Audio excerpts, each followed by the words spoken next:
Assalamualaikum warahmatullahi wabarakatuh. Tonton Fahriza Nora Official. Subscribe, like, share, and comment. Assalamualaikum warahmatullahi wabarakatuh. Bismillahirrahmanirrahim. Assalamualaikum warahmatullahi wabarakatuh. Alhamdulillah. Alhamdulillahi rabbil alamin. Alladhi amarana ilal birri wat taqwa. Ashhadu an la ilaha illallah wa ashhadu anna Muhammadan abduhu wa rasuluh. Allahumma fasalli wa sallim ala sayyidil mursalin wa ala alihi wa sahbihi wa barik wa sallim, amma ba'du.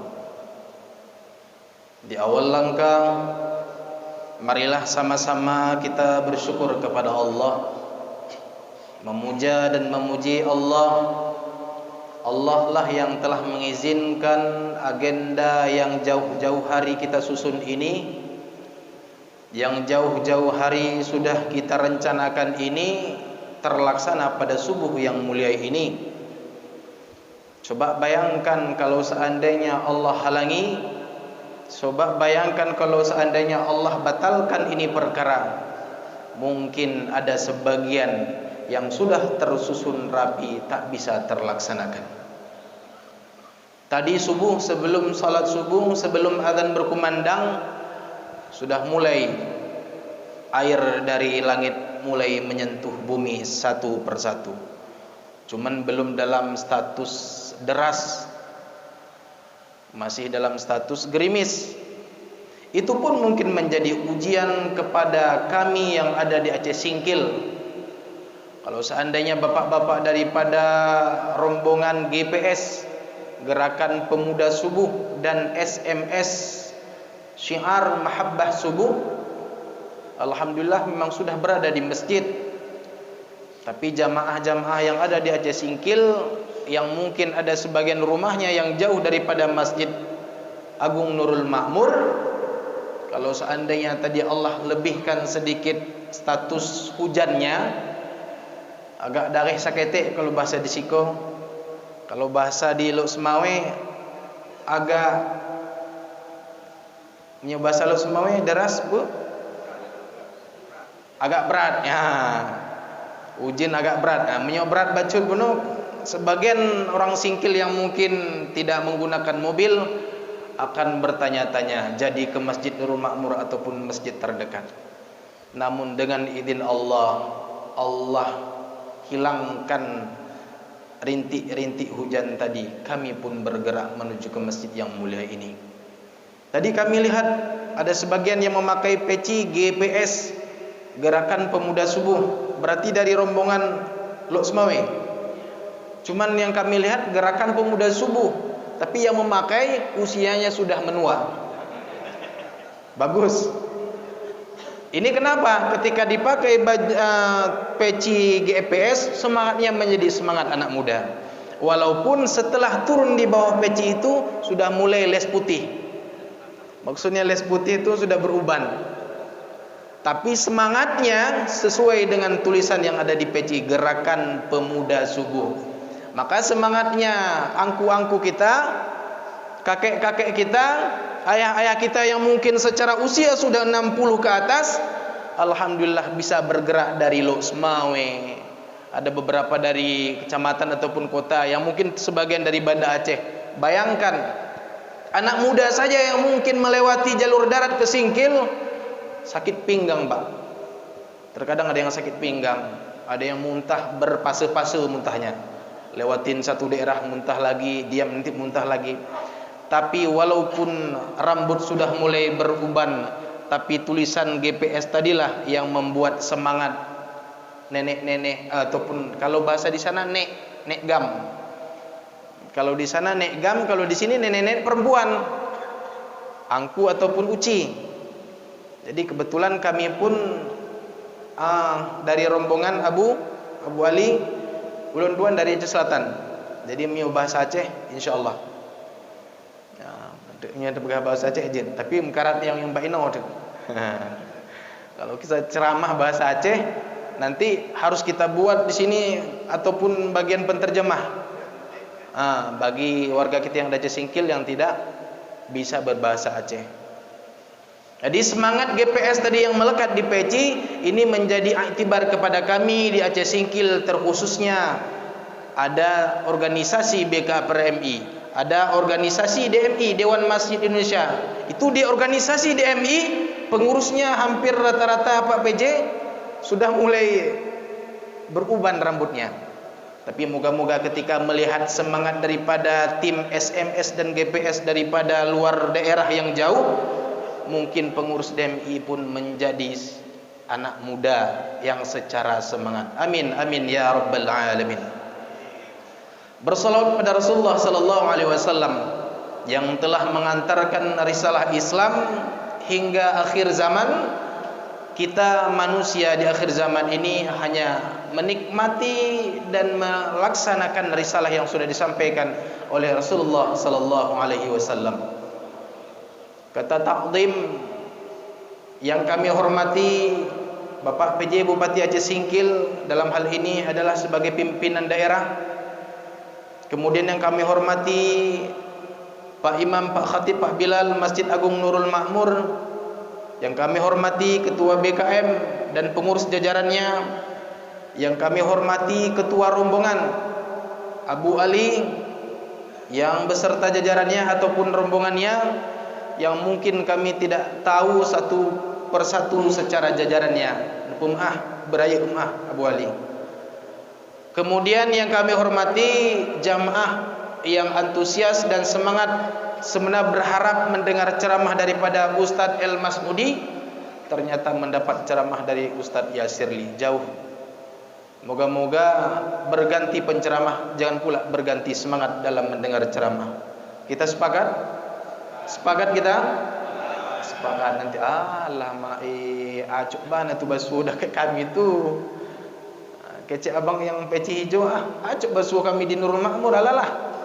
Mendengar formalitas saja. Maksudnya kalau kami dari rombongan sudah sering, karena kami dari BKPRMI sering gerakan subuh sudah sering. Cuma apa boleh buat? Cara dari pihak rombongan pun Allah tidak mengizinkan berangkat, Allah mengizinkan pula kami untuk mempersiapkan kesiapan di sini. Mohon mungkin kekurangan kami nanti diperbanyak maafkan. Sudah dimaafkan? Alhamdulillah. Pada subuh yang berbahagia ini kita sepakati dulu setengah jam kah atau 15 menit berapa dari rombongan? Karena hari Senin, kalau sekolah hari pertama sekolah. Kita sepakati saja sekitar setengah jam kurang lebih. Nanti kalau agak-agak lebih boleh kasih kode mukanya.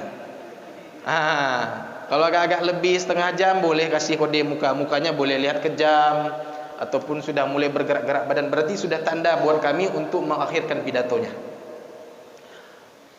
Tausiah pada subuh yang berbahagia ini adalah berkaitan dengan kalamnya Al-Imam Hasan Al-Basri yang tersimpan di dalam kitab ini mungkin isinya banyak kalam-kalam hikmah. Ya. Nama kitabnya Mukhtarat Minal Hikmi wal Mau'izat.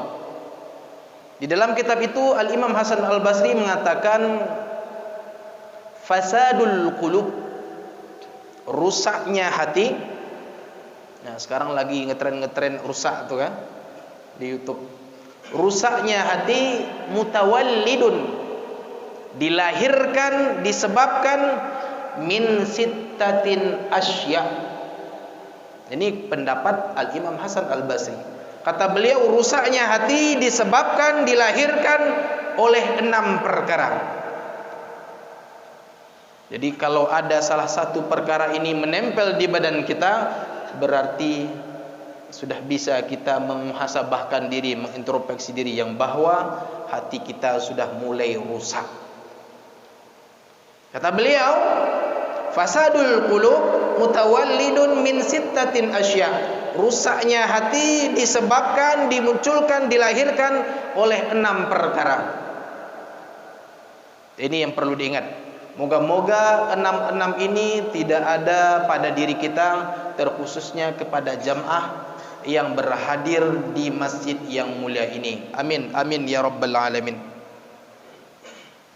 Yang pertama adalah, ini yang perlu nanti diingat baik-baik. Yadnubuna biraja'it taubah. Orang yang peluang dan mendapatkan rusak hati adalah yadnubuna biraja'it taubah. Dia melakukan dosa, dia melakukan maksiat, namun dia akan berharap bertobat. Jadi ketika dia bermaksiat, ketika dia bertobat, dia memiliki harapan akan bertobat. Oh, udah gak apa-apalah, saya lakukan aja ini, nanti saya bertobat.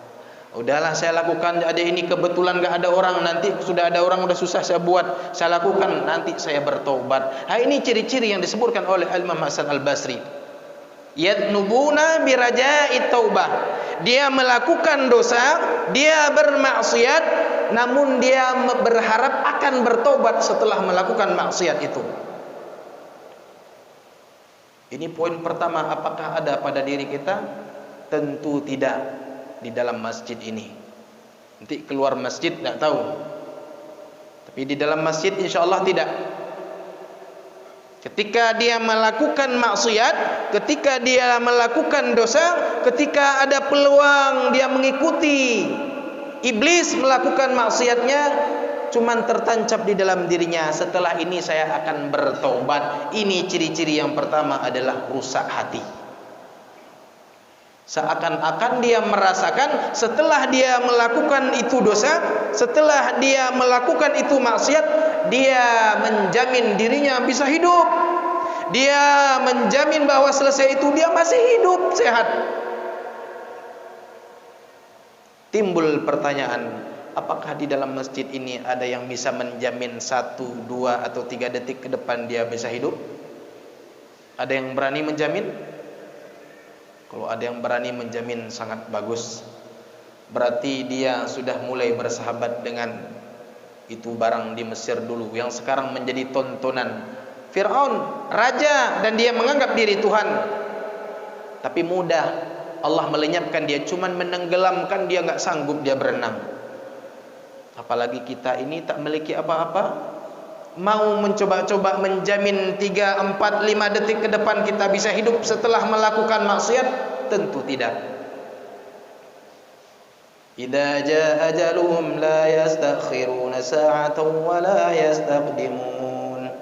Apabila telah datang kepada mereka ajal, waktu, janji, kesepakatan dengan Allah tentang akhir hidupnya, la yastakhiruna sa'ah, maka mereka tidak bisa menunda-nunda. Ya Allah, makalah di dalam ayat ini digunakan alif sinta, yastakhiru. Jadi kalau dalam bahasa Arab, kalau sudah ada kata sin dan ta dalam fi'lul ataupun dalam kata kerja, itu artinya memohon.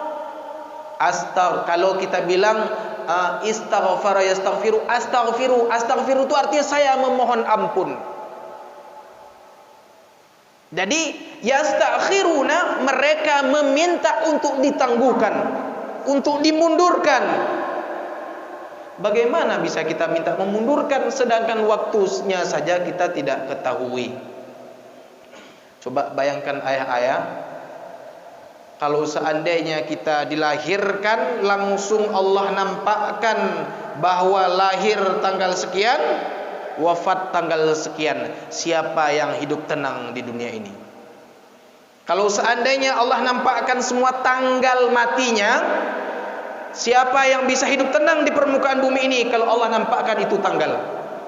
Misalnya seluruh manusia ini ketika dia lahir, Allah munculkan, Allah nampakkan, Allah bukakan tabir yang bahwa tanggal sekian, pukul sekian, jam sekian, hari sekian, modelnya begini dia meninggal. Yakin saya bahwa seluruhnya manusia di permukaan bumi ini tidak akan tenang dan santai-santai dalam menghadapi kehidupan. Tapi Allah tutup itu tanggal. Dikarenakan tutup, maka perkara kematian dikatakan oleh Imam Al-Ghazali adalah perkara yang sangat dekat dengan diri manusia. Makanya para sahabat, ayah-ayah, ada sebagian para sahabat itu mengambil kain kafannya, itu melilit menjadikan jubah. Kain kafannya yang sudah diukur sesuai dengan kebutuhan badannya, dililit di kepala, dijadikan sebagai penutup ataupun pendamping peci. Begitu sebagian para sahabat. Untuk apa dililit?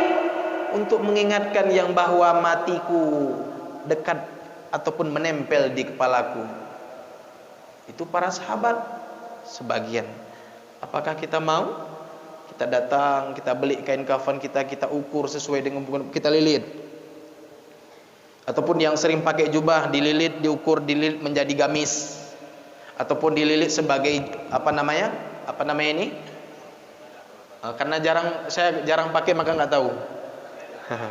Karena nggak layak pakai ya. Apa namanya? Reda. Kalau bahasa Aceh reda. Kalau bahasa di sini Ustaz Nasrin? Sorban ataupun dan lain sebagainya. Karena saya jarang pakai, agak-agak kurang tahu namanya.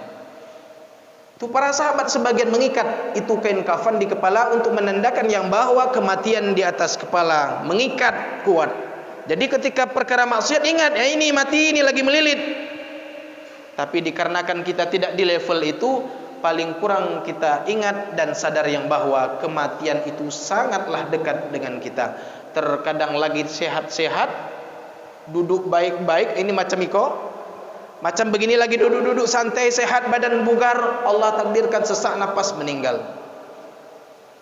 Ataupun sehat-sehat begini pulang, turun tangga, kebetulan tangga masjid ini agak tinggi, entah tersandung entah apa, jatuh kedebep, inna lillahi wa inna ilaihi rajiun. Ada yang bisa menjamin, ada yang bisa menebak, ada yang bisa memprediksi, tidak ada satupun. Dikarenakan begitu dekatnya itu barang, makanya jangan coba-coba menyusun rencana setelah saya bermaksiat ini nanti saya langsung bertaubat. Namun kalau ada manusia yang model begini, kata Imam Hasan Al-Basri, rusak hatinya. Rusak. Karena dia ketika melakukan maksiat, ketika dia melakukan dosa, dia beranggapan setelah itu dia punya waktu untuk memperbaiki ataupun bertaubat. Memang ada di dalam hadis, kullu bani Adam khata'un. Setiap bani Adam itu semua memiliki kesalahan. Tidak ada yang suci di permukaan bumi ini. Wa khairul khata'in, sebaik-baik orang yang melakukan kesalahan adalah at-tawwabin, yaitu orang-orang yang menyegerakan bertobat, bukan menunda-nunda tobatnya. Jadi kita boleh bertanya kepada orang yang menunda bertobat, kita tanyakan apakah tahu kapan meninggal. Kalau belum tahu waktu meninggal, jangan coba-coba. Kalau belum tahu waktu kita dijemput, jangan coba-coba menunda-nunda. Kalaupun terjerumus, kalaupun tersungkur, walaupun terjatuh dalam pada gelombang-gelombang iblis, tapi cepat. At-tawwabin, yaitu segera bertobat, bukan menunda-nunda bertobat. Ini yang pertama. Jadi rusak hati adalah ketika dia bermaksiat, ketika dia melakukan dosa, biraja, dia berharap, dia memiliki harapan yang bahwa setelah itu dia melakukan taubat. Ini rusak, walaupun pada intinya dia mau bertobat, tapi dia sudah menyusun rencana, maksiat dululah, selesai ini nanti saya langsung bertobat. Ini yang pertama. Boleh kasih kode. Kalau sudah setengah jam lebih, boleh kasih kode. Ini yang pertama. Orang yang berpeluang ataupun rusak hatinya itu, yaitu orang yang melakukan maksiat, melakukan dosa, tapi dia sudah menyiapkan harapan bahwa setelah itu dia akan bertaubat. Itu yang pertama. Kemudian yang kedua adalah wa yata'allamuna al-'ilmi wa la ya'maluna bih. Orang-orang yang menuntut ilmu tapi dia tidak mengamalkan ilmunya. Dia menyatakan begini solat yang betul, begini ibadah yang betul, tapi secara kesehariannya ketika kita lihat gerakan solatnya, ketika lihat perkara ibadahnya, masih jauh daripada sunnah Rasulullah sallallahu alaihi wasallam. Ketika dia sampaikan dalam majelis ta'lim, dalam majelis kajian, begini, tapi ketika kita lihat gerakan solatnya, jauh daripada yang disampaikan. Ini disebutlah wa yata'allamuna al-'ilm la ya'maluna bi. Dia mengajarkan ilmu, dia menuntut ilmu, tapi dia tidak pernah mengamalkan ilmu yang diajarkan kepada orang lain. Dia tidak pernah mengamalkan ilmu yang sudah dia tuntut. Ini pun orang ciri-ciri rusak hatinya. Saya yakin di masjid yang mulia ini pun tidak ada. Karena yakin setelah menuntut ilmu yang bahwa salat subuh itu lebih utamanya, ketika mengetahui itu ilmu itu ada, langsung kita beramal, langsung mempraktekkan yang bahwa salat subuh apalagi berjamaah ini sangat besar fadilahnya. Bergerak kita menuju Masjid Nurul Makmur. Ini salah satu menunjukkan yang bahwa yang berhadir di masjid yang mulia ini jauh daripada kelompok yang kedua tadi. Kelompok yang kedua tadi dapat ilmu tapi tak diamalkan. Kita mengetahui subuh begini, waktu subuh begini, berjamaah begini, bergerak, berarti kita jauh daripada kelompok yang kedua. Kelompok yang kedua ini nggak usah lama-lama karena sudah paham. Kemudian nih kelompok yang ketiga adalah wa idza amilu la yakhlusun. Apabila dia beramal, kalau seandainya tadi dia berilmu tapi tidak beramal, yang ketiga ini wa idza amilu, apabila dia beramal la yakhlisun, tapi dia tidak ikhlas. Berurut ini. Yang tadi punya ilmu tak mengamalkan, ini sekarang dia mengamalkan la yakhlisun, tapi dia tidak ikhlas. Ini konsep ikhlas ini melekat kepada hati. Ikhlas itu tidak bisa diukur dengan kata-kata. Ikhlas itu tidak bisa diukur dengan tulisan. Kan ada sebagian, Pak, ini kami berikan sedikit. Ya, jangan Pak, banyak sekali Pak, ini segala macam Pak, jangan Pak. Ataupun nanti susah Bapak. Indah Pak, ikhlas kami Pak. Ketika menyebutkan ikhlas, ikhlasnya akan terancam. Karena ikhlasnya zonanya hati, bukan lisan. Ingat, ikhlas, sabar, zonanya zona hati, bukan zona lisan. Makanya kalau betul-betul ikhlas, jangan keluarkan kata-kata ikhlas. Ikhlas ambo Pak, ikhlas bana Pak. Jangan keluarkan kata-kata ikhlas, karena ikhlas ini perkaranya di hati, bukan di lisan. Ini Pak, sedikit Pak. Dah, enggak apa-apa, ambil aja Pak. Selesai, jangan ikhlas saya Pak, jangan. Kan di film-film sering gitu. Diberikan secara mendadak banyak-banyak, ada sebagian menolak. Jangan Pak, jangan Pak. Enggak Pak, ikhlas kami Pak. Ini akan terancam ikhlasnya ketika dia menyebutkan dirinya ikhlas. Karena ikhlas itu zonanya zona hati. Hati-hati. Ustaz, apa tuh yang Kementerian Agama itu? Ikhlas beramal.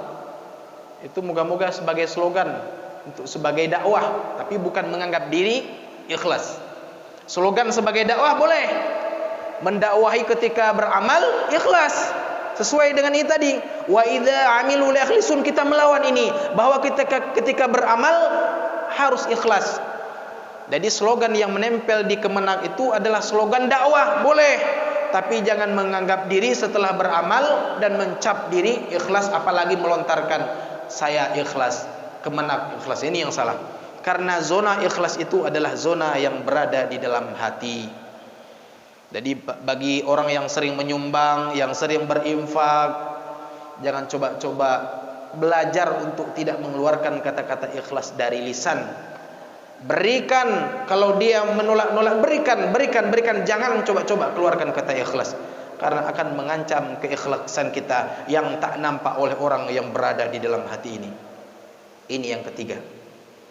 Kemudian yang keempat adalah wa ya'kuluna rizqallah la yashkurun. Mereka diberi nikmat oleh Allah, mereka diberi kesempatan Allah untuk menikmati rezeki Allah, untuk menikmati nikmat Allah, la yashkurun, namun mereka tidak pernah berterima kasih kepada Allah. Kalau orang banyak diberi nikmat sehat, makin lama-lama makin sombong dia, ternyata makin pede dia. Seringkali kalian ke puskesmas, saya dari usia sekian sampai udah 40 sekian belum pernah saya berobat, belum pernah saya sakit. Sombong dia tak pernah ditimpakan musibah dalam bentuk kesakitan. Bahkan dia menganggap diri dia sehat itu dikarenakan dia bisa menjaga diri. tanpa ada ikut campur ataupun daripada Allah Subhanahu wa taala. Dia tidak tahu yang bahwa ma asaba min musibah, tidak ada musibah yang tertimpa kepada manusia makhluk di permukaan bumi ini illa biidznillah. Semuanya izin Allah. Baik itu yang berbentuk mudarat ataupun berbentuk yang lapang, baik itu berbentuk yang sempit ataupun perkara-perkara yang kita senangi, itu semua atas izin Allah Subhanahu wa taala. Jadi kalau ada orang yang sibuk menikmati saja nikmat Allah, la yaskurun, tapi tidak dia bersyukur, tidak dia tahu bagaimana berterima kasih kepada Allah, ini kata Imam Hasan Al-Basri, rusak hatinya. Kata Imam Hasan Al-Basri, ini ciri-ciri orang yang rusak hatinya. Kami yakin yang berhadir di masjid ini pun orang-orang yang bersyukur atas nikmat Allah. Apa salah satu? Yaitu melaksanakan sholat subuh yang menjadi kewajiban kita. Melaksanakan sholat subuh adalah salah satu dari bagian-bagian umat ataupun hamba Allah untuk membuktikan yang bahwa bersyukur kepada Allah Subhanahu wa ta'ala. Ini udah mulai kode-kode, panitia sudah mulai angkat kotak. Ini berarti yang kita ingatkan tadi kepada jamaah, tapi panitia yang memberi isyarat angkat kotak. Tapi moga-moga bukan menjadi pengingat, segera diselesaikan. Biar kita selesaikan yang 6 ini. Nggak mungkin GPS dan SMS menunggu lagi melanjutkan yang sisa ini dan tidak mau pulang dulu. Ini balik rencana apa, Jan? Bungohnya jawaban daripada rombongan. Berarti subuh selesai ini langsung balik. Kan nggak mungkin kita lanjutkan sisa dari 6 tadi menunggu rombongan untuk menyelesaikan. Tidak mungkin. Kita paksakan selesaikan walaupun ada sebagian nanti yang melihat ke jam, tidak ada masalah. Ini untuk rombongan, bukan. Mohon dimaafkan ya. Sudah berapa? 4. Ya'kuluna rizqallah, dia sibuk menikmati nikmat Allah, rezeki Allah, la yashkurun, dia tapi tidak pernah tahu dia bagaimana berterima kasih kepada Allah. Ini pun ciri-ciri orang yang rusak hatinya. Kemudian yang kelima adalah la yarduna biqismatillah. Ciri-ciri yang kelima adalah orang yang tidak ridha terhadap ketentuan Allah. Tidak ridha dia. Seakan-akan kalau bisa Allah tuh nggak usah ikut campur. Kalau dia berbisnis, seluruh urusan bisnisnya itu. Kalaupun dia berhasil dalam bisnisnya, Allah tidak ikut campur dalam urusan bisnis ini. Ini adalah hasil daripada lihainya saya berbisnis. Pinternya saya dalam mengelola bisnis, pinter saya dalam memanajemen keuangan sehingga bisnis saya berkembang.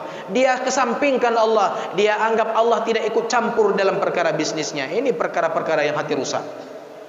Kalau hati yang bersih adalah ketika dia membuat bisnis, Allah izinkan naik bisnisnya, berkembang berlipat-lipat, Allah berengi, Allah bersama bisnisnya. Ini semua izin Allah. Kalau ada orang yang menganggap ketika dia berbisnis, ketika Allah izinkan bisnisnya melunjak, dia ikutkan Allah. Ketika jatuh, dia ikutkan Allah. Ini orang yang baik, orang yang hatinya baik. Namun ketika orang yang rusak hatinya adalah ketika dia berhasil dalam bisnisnya, ketika dia berhasil dalam mendapat jabatannya, ketika dia berhasil dalam mendapat sebuah kehormatan, dia menganggap ini karena saya pintar, karena saya layak dihormati, karena saya layak diagungkan, karena saya layak dipuji, bukan karena Allah menutupi. Ini yang salah. Coba bayangkan ayah-ayah, kalau seandainya setiap jamaah ini dia nampakkan aib oleh Allah. Saya 1000 aib. Yang muda-muda karena masih kecil-kecil 1, sekian. Saya pikir mau membisikkan tadi. Kata beliau, maka udah saya siapkan telinga untuk ke kiri. Cuman Ustaz langsung memiliki jalur belakang. Coba bayangkan nih, yang berhadir di sini Allah nampakkan aib-aibnya dari mulai dia balik sampai sekarang. Ada yang berani keluar menuju ke masjid yang mulia ini? Ada yang berani dari rumah menuju ke masjid yang mulia ini? Kalau Allah nampakkan itu kekurangan di badannya, otomatis tidak ada. Jangankan ke masjid, duduk di teras saja kita tidak berani. Karena kenapa? Ketika kita duduk di teras, ya penjudinya ternyata. Wah, pencuri dia ternyata. Iya, koruptor dia ternyata ya. Ternyata selama ini jubahnya hanya menutup jubah supaya dia nggak nampak koruptornya. Tukang judi dia ternyata. Oh, ternyata pemabuk dia. Allah tutup. Siapa yang biasa membuka? Yang membuka manusia itu sendiri. Apalagi sekarang momen-momen, apalagi media sosial itu berkembang sekali. Makanya hati-hati dan bijak dalam menggunakan media sosial. Kalau bisa jadikan media sosial itu menjadi lahan ibadah, lahan dakwah, lahan silaturahmi. Jangan sampai media sosial itu kita jadikan ladang riba, ladang menghujat, ladang dosa. Tidak ada dapat pun sedikit pun faedah daripada kita menggunakan media sosial. Dari mulai kita menyelesaikan akun Facebook sampai sekarang setiap hari kita mendapatkan dosa. Kenapa? Karena setiap status kita menghujat, mencaci dan lain sebagainya. Kita merasa kita yang paling benar, orang lain semuanya salah. Bapak Ibu yang dirahmati Allah Subhanahu wa taala. Ini yang kelima, orang yang tidak ridha dengan ketetapan Allah. Allah uji dia dengan meninggal anak, meninggal istri, meninggal orang tua, melawan batinnya. Kenapa saja saya ya Allah? Kemarin baru Engkau jemput anakku ya Allah, sekarang istriku. Seakan-akan dia menuduh Allah, Allah tidak adil. Ini ada yang salah dengan konsep kita. Cuman menunggu, kebetulan di tanggal sekian memang nomor antrian istri kita. Cuman menunggu, cuman pada hari ini, tanggal ini, jam sekian, memang jadwal anak kita dijemput oleh Allah. Jadi ketika kita ridha dengan ketetapan Allah, pertanda yang bahwa hati kita sudah baik. Tapi kalau kita melawan-lawan, membangkang sampai kita menganggap Allah tidak adil, ini ada yang salah dengan hati kita. Bapak Ibu yang dirahmati Allah Subhanahu wa taala. Kemudian yang terakhir adalah wayadfununa. Dia sering mengikuti fardu-fardu kifayah, sering memandikan mayat, sering menguburkan, masuk di dalam liang lahat, sering dia ikut dalam salat jenazah. Wala ya'tabirun, tapi dia tidak pernah mengambil iktibar daripada kegiatan yang dia sering melakukan fardu kifayah itu. Dia sering menjadi imam salat jenazah, dia sering menjadi yang tukang memandikan jenazah, dia sering masuk dalam kubur yang dia menggali dan menyambut jenazah. Wala ya'tabirun, tapi dia tidak pernah mengambil iktibar daripada prosesi fardu kifayah yang sering dia lakukan dalam kemasyarakatan. Ini ciri-ciri orang yang memiliki hati yang rusak. Maka menjadi iktibar kepada kita. Kalau kita sering mengikuti fardu kifayah, maka biasanya hati ini makin lunak, makin takut akan Allah. Karena kenapa? Mandikan mayat ya Allah, apalagi di posisi kepala. Ini yang biasa mandikan mayat yang posisi kepala itu langsung nampak berhadapan dengan sang jenazah. Kalau tidak lembut hatinya ketika melihat jenazah di mukanya, ada yang bermasalah dengan hatinya. Yang menyambut jenazah di dalam kuburan, sering badan ini, gerak lengan tangan ini agak turun ketika menyambut jenazah, tak tersentuh hatinya, tak lembut hatinya. Ada yang salah dengan hatinya. Makanya kalau orang yang sering mengikuti fardu kifayah dalam kemasyarakatan masih juga bermasalah, makanya segeralah minta kepada Allah, Allahumma ya muqallibal qulub, tsabbit qulubana ala dinika wa ta'atika. Ya Allah yang maha membolak-balikkan hati, tetapkanlah hati kami kepada agamamu dan taat kepadamu. Bapak Ibu yang dirahmati Allah Subhanahu wa taala. Selesai sudah 6 perkara ini dan tidak menjadi hutang kami kepada rombongan. Rombongan pun pulang tidak nanti bertanya-tanya di mobil. Yang kelima, keenam tadi belum disebutkan. Bapak kita WA Ustaz Nasrin untuk menanyakan poin ke-6. Tidak, saya selesaikan, tidak ada lagi lunas. Lunas yang 6 perkara yang kami sampaikan tadi. Moga-moga bisa menjadi iktibar kepada kami yang muda ini yang berpeluang melakukan dosa. Kami ini yang muda-muda ini berpeluang sekali. Nafsu masih tinggi, ingin disanjung, ingin dipuji masih itu. Jadi moga-moga kami Allah hindarkan daripada perkara 6 ini. Semoga hati ini lebih baik dan lebih tenang dan terus dengan Allah Subhanahu wa taala. Amin amin ya rabbal alamin. Mungkin hanya ini yang dapat kami sampaikan. Terima kasih atas segala perhatian. Mohon maaf atas segala kekurangan. Subhanakallah wa bihamdika asyhadu an la ilaha illa anta astaghfiruka wa atubu ilaik. Wassalamualaikum warahmatullahi wabarakatuh.